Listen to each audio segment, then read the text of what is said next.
High বন্ধুরা, এই দেখো আমার মেয়ের জন্য স্যালাক্স তৈরি করছি। যেখানে মাখানা এগুলো সব একটা একটা করে ভেজে নিব।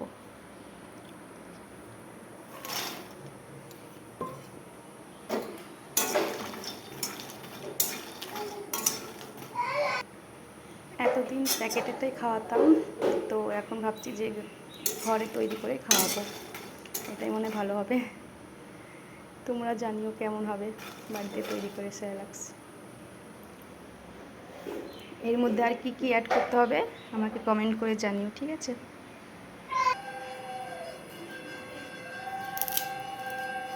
হয়ে গেছে ভাজা। এরকম একটু মুচমুচা করে ভেজে নিতে হবে।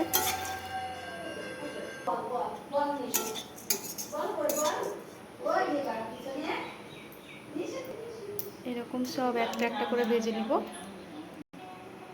দেখো বাদামগুলো একটু ভেজে নিব।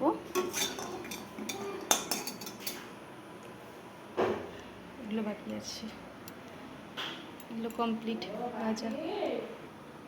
এই দেখো এগুলো আমি সব গুঁড়ো করে নেব। এই দেখো আমার পাউডার করা হয়ে গেছে। এই বাদামগুলো পাউডার করে নেব। এই দেখো আমি এই বাদামগুলোকে ছাড়িয়ে নিয়েছি, খোসাগুলোকে সবগুলো একসাথে মিক্স করে নেব। এই দেখো বাদামগুলো গুঁড়ো হয়ে গেল, আমি সব অ্যাড করে দেবো একসাথে।